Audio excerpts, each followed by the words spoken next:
Good evening, cult members, and welcome to the Pop Culture Cult. I'm Sean. I'm Janice. And this is the Pop Culture Cult. I almost did it again. This is the big show. That's what I want to call this.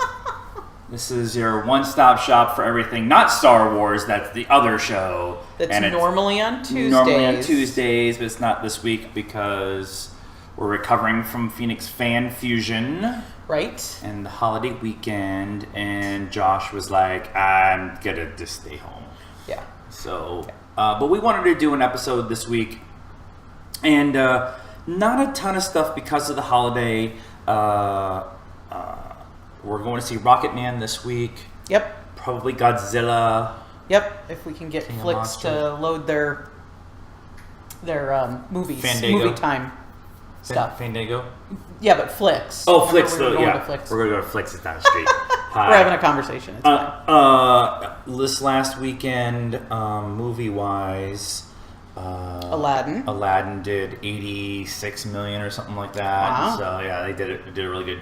And everybody says it's really good, except for our one friend who tore apart the costumes the entire time because she's a costume fiend. And right. Especially that Bollywood type. Yeah. So, but what we really want to talk about this week is Phoenix Fan Fusion. Now, Phoenix Fan Fusion is what they now call what used to be Phoenix Comic-Con. Right. And then it was Comic Fest, and then it Fan was Fest or something. I don't remember. Yeah, Fan it was Confusion. It was. Let's back up.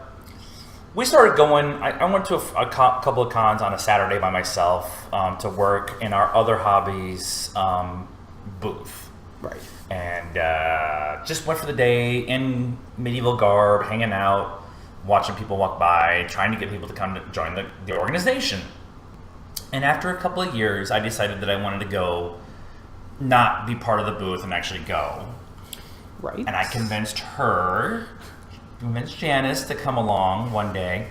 And we just hung out on a Saturday, didn't go to any panels, didn't really... Nope, we just worked in the booth, pretty much. We just kind of hung out in the booth for a little while and walked the floor for a little while, and that was pretty much our day.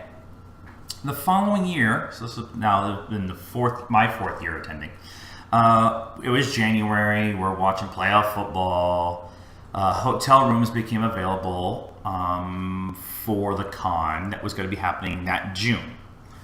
And I kind of drunkenly showed the computer to my wife, and she says, book it. And I went, bye. She's like, I'm buying tickets right now, book it. So we went to our first full con about four years ago. Yep. And we stayed at the Sheraton downtown, which is now our go-to hotel when we have to go do anything downtown. And had a great time that year. And then the next year we decided to cosplay. We wanted Scott and Ramona from Scott Pilgrim vs. the World. And then we did River and the 12th Doctor last year. Yeah. Was it last year? No, that was the year that it... No, that was the year that the gun guy. Right. And last year we didn't stay downtown. We went back and forth each day. And we didn't cosplay. And so then this year we were wondering how it was all going to be. And the last couple of years, we like the big guest panels. Carl Urban, we had Carl Urban, Katie Sackhoff. We've had the Rocky Horror Picture Show group. Trying to think of who else we've gone to see. Right. Star Trek Continues. Yeah. Before Vic got in a lot of trouble. Right. And so those are the big ones we really liked. In the last couple of years, specifically last year, was a very down year for celebrity guest panels. We had William Shatner. He was cool, but it was 45 minutes of Bill being Bill. And we had Will Wheaton, which was probably my favorite panel, my second favorite panel last year. And he was awesome and talked about just a bunch of different things in life and general and stuff. And we had Dan Folger last year, who is kind of spacey. Yeah, and there was a lot of kids asking questions, and that's one of the things that it can kind of bring down a panel is if people are asking questions like the same question over and over again, just worded differently, or almost unanswerable questions. And then, yeah, so good question, if they get good questions and good answers. But there was a lot of kids because of Fantastic Beasts for Dan Folger, so the questions weren't. I just wanted to ask him questions about fanboys the entire time, but that was just me. Right. So this year we were a little hesitant about what was going to happen, and then the names started coming out about who was coming, and we were getting more and more and more excited. And then they announced our spirit animal, John Borman. If you are on the video feed, you can see our main centerpiece of our video feed is a signed photo now of John Borman from Torchwood. And he actually even signed it John Borman, Captain Jack Harkness, in gold pen on the black jacket. It looks amazing. And then he touched me. Which he continued to talk about for the rest of the day. John Borman touched me. John Borman touched me. This year we had John Borman, Elijah Wood, George Takei, Jeff Goldblum, Pee Wee Herman, Walter Koenig, Michelle Nichols, Chris Soderin, Prince Humperdinck, and the voice of Jack from Nightmare Before Christmas. We had RWBY, some anime. We already showed the whole cast. I don't know. Some of the pictures that came out of that panel, most of them falling off the chairs from laughing so hard was, apparently. Cool. George Takei. You said him. Adam Savage. Adam Savage. I was like, Jamie Heidemann. No, that's the other Adam one. Savage. And then there was a ton of small panels that we wanted to go to this year. Some Star Wars panels, some movie trivia panels, because we're in the movie trivia Schmodown stuff, so we were trying to do movie trivia stuff. Some YouTube and social media marketing kind of stuff and whatever. But what really happened? We always have a big schedule, and then we go to a handful of things. So I got there Thursday about noonish. Got checked into our room. Janice came straight from work. Got there about 5. Was it 5? No, 4. About 4. Yeah. Got everything to the room. We went and walked the floor. The panel I went to on Friday was Star Wars Canon. It was really good. Thursday. We have a thing that we do every time that we go downtown, and that is go have dinner at Seamus McCaffrey's. And we went and had dinner with our friends Joe and Sly, who are our correspondents for the San Diego Comic-Con most years. Not this year because none of us are going. And it was just a cool, easy first day. Yes. Except they added this new thing. They've added some off-site stuff for the first time in a while. And this year, Zia did a pop-up store and had a bar, and we're spinning old school hip-hop records and stuff like that. And so we spent the evening at that until they closed it down. And it was really kind of cool. It was probably a little farther away from the convention center to get real good traffic, but I think it was kind of a cool setup. It was maybe more to do so it was actually split in half, and half of it was the pop-up store, and the other half was the bar with the DJs and quotey fingers spinning records.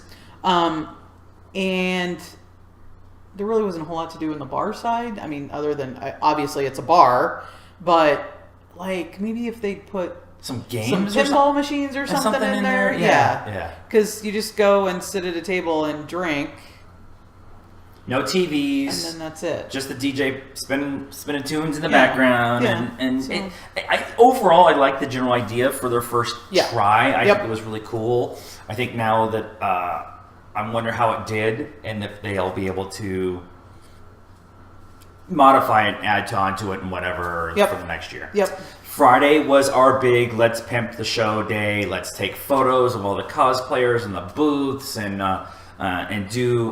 We went to Elijah Wood that day and met up with Cassandra and Larry. Cassandra is a patron of our page, and so they flew home for Japan on Thursday night, slept for like 3 hours, and went to the con on Friday. Yep. For Elijah Wood. And ran into Elijah Wood in the layover in LA. Yeah. On their plane. So then she got a picture with him. That picture is all over our social media of him flying out with her. It was actually really cool of them. He was like super cool about taking photos and stuff. And his panel was awesome. Yeah, it was. There was good questions. He did good answers. He didn't give a fuck. Actually, he gave multiple fucks. He didn't really. He just said. He said. Fuck a bunch. What he said, pretty much whatever was on his mind. Now, that's one of the things I was going to talk about after the break. Oh, okay. We'll come back and kind of the rundown. Are we doing a break? Okay. We might do a break. We'll talk about that towards the end about some things that I really liked and some things I really didn't like. And then we just spent all day walking the floor, taking photos, pimping the show, doing a little bit of shopping, and then we went to a secondary panel about YouTube marketing, and it wasn't really what we were looking for as a panel. Not that it was wrong, it just wasn't what we were looking for, and so it just wasn't. It was just a cool day, kind of just being part of the crowd on the floor. Yes, we did a lot of walking, and we went to dinner, and then we went with Josh in our PopCultureCult shirts. And went to this meet and greet of creators, of internet creators from locally, hosted by The Geek Life. And we were there hanging out with Subculture Recall and Late to the Party and The Geek Life and stuff. It was a cool marketing, talking shop, talking geekdom, that kind of stuff. There's a couple pictures floating around of all of us that showed up, and we got a group photo. Yeah, it was a lot of fun to kind of just talk shop with everybody, and then the walk back to the hotel was kind of fun because the three of us were drunkenly bumping into each other all the way back. Saturday was our big cosplay day. I went as Neville Longbottom, and Janice went as Luna Lovegood. Those photos are floating all over our social media too. Yep. We had planned on. We went to Adam Savage the first thing in the morning. And we left about 5 minutes early, which was a good decision because they had closed the room for Adam Savage because it hit capacity. And we left about 10 minutes early, and the line for Jeff Goldblum, which was the next big panel in that room, snaked its way through the building where the panel was, across the bridge into the Hall of Heroes building on the other side. Into the other building, yes. So long wait. Yeah. And Robert and Vanessa said they weren't even able to get in line to go, and they were there like an hour early. So, So they missed out on that. Yeah. So, and we spent some time with some cosplayer friends of ours. That afternoon ended up being the day where we were like, we have all this stuff we want to go to on Saturday, and then we ended up hanging out with our friends and cosplaying. Which is why we just load up our schedule, and if something comes up that we don't want to do it, that's cool. That's cool, If we have some free time and we do want to do it, then that's cool too. So. And then we went and saw our spirit animal, John Borman, in a packed house of obnoxiousness, and he came out and flipped off his coat, and he had his blue rhinestone TARDIS outfit on, and his heels. He did it wrong the first time, so he went back and did it again. Yep. All over the pictures I took, I posted the pictures, but they're really hard to see because he doesn't stand still. No, he is all over the place, and I feel like he might have toned it down a little bit because although I know almost no people like this, maybe it's just me, we live in a conservative state. So I feel like maybe, because I've seen some pictures of him coming out in full on, yeah. Little Bo Peep outfits, and he was in a suit, but he was wearing heels. So, that's okay. His panel was not conservative. No. Some stories we had heard. He told the Comic-Con with Eve Miles dancing naked in their room story. We had heard that story from Eve's point of view. We'd never heard it from his point of view. That was actually a question that somebody in the audience asked. Yeah. Was when Eve Miles. There was actually a couple people asked, or said when Eve Miles was here, she said this, and so then got the other side of the story, which was cool because that panel was several years ago. So those people. I mean, we went to the Eve Miles, but then they came back and went to John. That Eve Miles panel was probably my favorite panel until last year when we went to Del Rey Star Wars Authors panel, which was really good. Until this year, we got John Borman. Borman. I heard it pronounced both ways, so I'm just going to go with how I pronounce it until somebody tells me to suck it. That panel made the con for me. Like, everything else that happened was amazing, but that made the con for me. Like all the money we spent and everything we did was really awesome, and I liked a lot of the things that we did, which was cool because like last year it was, it was like, oh, okay, I kind of like this. There wasn't like a whole bunch of memorable things from last year. Where this year it was like every day there was at least one, and most of the times two or three things that were like this was a lot of fun. We did our best to do a lobby party at the Sheraton on Saturday, but most of our friends who were there either ran out of gas or just didn't want to come down. It happens. I'm not going to be upset about it. Yeah. We did a little bit of a gathering. The Sheraton was freaking amazing, super cordial and just easy to work with, and they make it as easy as possible for you to check in and check out. And they opened the bar in the lobby. They even had a street taco truck in the lobby. Mm-hmm. It just wasn't a ton of people. We'll get into why I think that happened in a bit. Sunday ended up being our, let's just say, fuck it and go to all the shopping. Well, that's what you do. You pre-shop. Right. And then on Sunday, when they're like, buy my stuff, because I don't want to take it home, then you say, I'll make you a smoking deal. I tried the $5 thing, and the guy said no, but he offered me something drastically discounted, and then my wife said no because it was more than $400. But he did get a comic that's not graded, but it's not graded. I'm going to get it graded here if things work out the way we think it's going to work out. I bought an original Infinity Gauntlet comic that is not graded. It's bagged and boarded, but it's not rated, and looks like we have an opportunity to go to Amazing Las Vegas Comic-Con, where everybody that was involved with the making of Infinity Gauntlet, the comic, will be there, so I can possibly get it signed. That part, I would probably end up having to spend more on the signing part than I actually spent on the actual book itself. Because he actually got it for half price. So I got a pretty good deal on it. It looks like it's I haven't taken it out of the bag and stuff like that because I'm a little iffy about it, but I want to get it appraised before and after if I can. So we'll see what happens. But I know that the appraiser guys are going to be there, so that helps a little bit.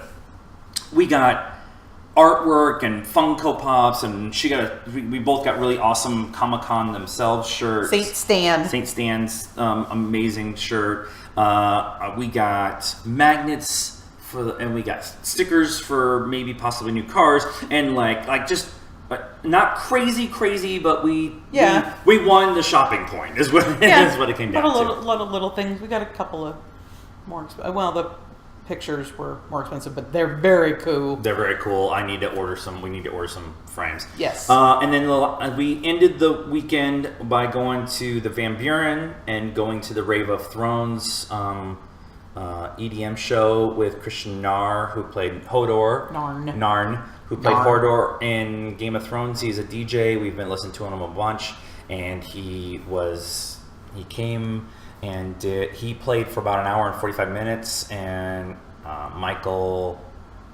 Porter? No, it starts with an H. Michael Hooker. Hooker. Michael Hooker. I was actually talking to him online today. Because he had a video and he was like, I got to do Game of Thrones, and I'm like, we've seen you 3 times and you've been awesome. But he played for about 2 hours. We had a bunch of friends who came, some friends who I didn't know really were into the rave scene or the EDM scene, and really we had a good time, and very eclectic, fun crowd, definitely a Comic-Con crowd, definitely a industrial club crowd, yes. Very Arjuna Beats. The drunken 2 a.m. I've been on my feet for 5 days, walked back to the hotel, was everything that you think it needs to be. There was a couple times where we're all walking real slow because our feet are very heavy. Yeah. But I want to ask you first. We obviously had a good time. It's amazing. We're super happy with everything. Yes. So, what did you like most? And I'll tell you what I liked most. I liked that this year there seemed to be some better star options, I guess. There was 1 or 2 big ones, and then some genre kind of filling ones. Medium ones. Nikolai, whatever his last name is, Jaime Lannister, Game of Thrones was supposed to be there, and he didn't show up. Probably for us, okay. I mean, open up some space for us to do some other stuff. Yeah, we would have. I mean, Billy D. Williams, we kind of wanted to go see. Ray Park, I wanted to go wanted to go see, but there was a lot, and then like George Takei, did he do a panel? Yeah, on Sunday. Okay, and then Michelle Nichols and Chekhov. Walter Koenig. Did not do panels; they just did signings. But I just thought the diversity, and Adam Savage, and just. Well, I've been trying for 5 years to get Adam Savage to come to the con, and now he's promoting a book.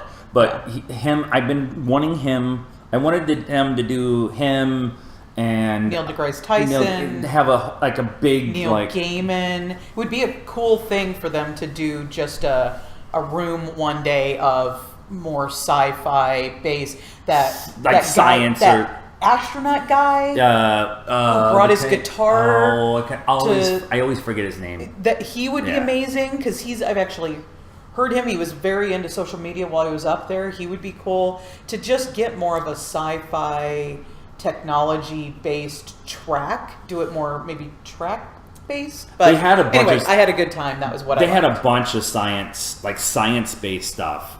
The science of in-game, the science of Doctor Who. Yeah, if they just picked a room and kind of kept it with it. I think it would be easier for people to pick out. I also really liked the diversity of their celebrity guests. Like I said at the beginning, we really want to go for the celebrity panels themselves. I also really liked the cosplay this year.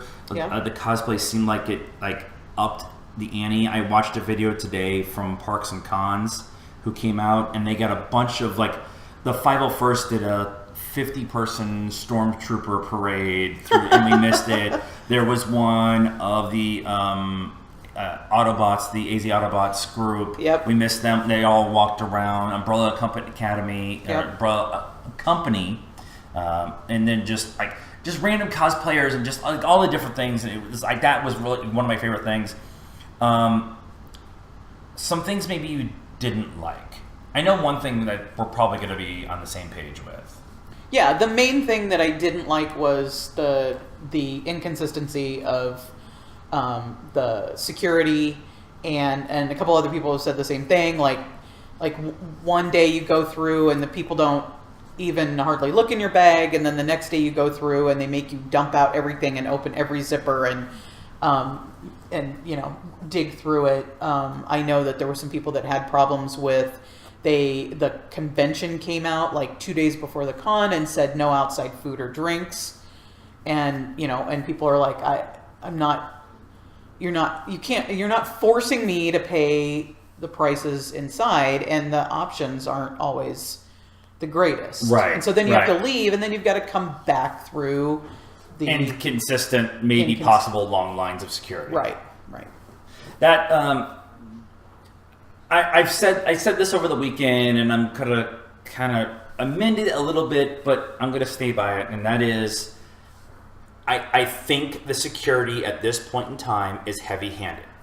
I don't think doing a head-to-toe deep cavity check on each person that comes through the line is, I think it's a little redundant at this point in time.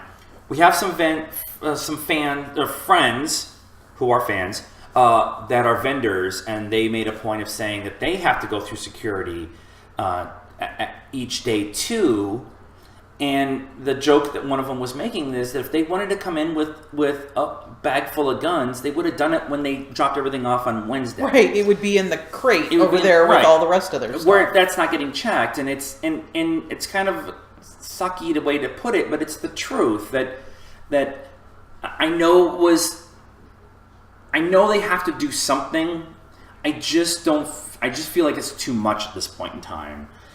If you do it like, this is not the airport, and it feels like airport security to get in. Here's the problem. You've got, maybe 250, 300 temp people who have probably never done this job before. I mean, we witnessed people being trained as we were in line as to what you should and shouldn't be doing. And that's the difference. You go to the airport, and those people, this is their job. They do it every single day. Yeah. You go to a baseball game or a football game, and it's the same thing. Those people, that's their job. These are temps, and you just need to keep the lines moving. They did move fairly quickly compared I think the longest we stayed was about 25 minutes. Yeah. And the weather was very, very nice this year, so that made it easier. Made it a lot easier, yeah. But you're just dealing with people that don't, this isn't their normal job. They don't do this every day. Right. So that's what kind of makes it difficult. The other thing that I would like them to do is, we talked to several vendors on Sunday, and most of them said they are doing okay. Not great, not terrible, better than previous years, not as good as others.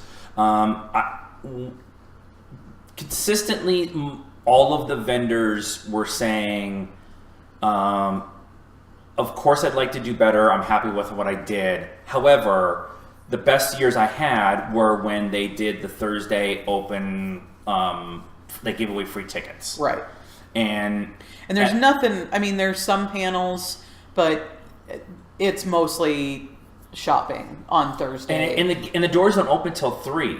Right. They go from 3 to 7, so it's only 4 hours. Yeah. And that year it was almost impossible to walk on the floor on Thursday, which was awesome for the vendors, because those who went on that Thursday bought because they knew they were only going to be there that day, and then the following year they did really well too, because everybody was like, oh, I need to go back next year, and so they bought tickets. And so and they're not spending their money on the tickets, right? When you're spending your money on tickets and possibly staying and food, and then you get an autograph and maybe a picture, and now you don't have any money left to spend on the vendors. And I think the vendors are a large part of the con, and you need to make them happy. You make them happy. That'll also bring some more people probably to stay and do stuff at the hotels, which is one of the other things I really like to see them do, is the continuation of the off-site stuff. Yeah. The Zia pop-up, the Rave of Thrones, some kind of maybe have a DJ in a lobby, or maybe have the lobbies,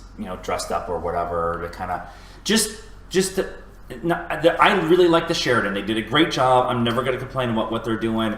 It just, every night we were there, they opened the lobby bar, and then by 9 o'clock they were closing the lobby bar because there was really nobody there. Yeah. So there's just nothing to bring them down. So. Yeah. So that is our review, discussion, rundown, whatever you want to think about it. We are super looking forward to going next year already, even though we don't know what the guests are. We're already working on cosplay and all the other things we want to do. We're looking at amazing Las Vegas Comic-Con, so we will be seeing you there. Please like, this, whatever you're listening to, podcast, YouTube, subscribe to the channels and whatever. Find us on our social media stuff. All of that stuff is in the description below. And until next time, cult members, thank you for following us. Good night now.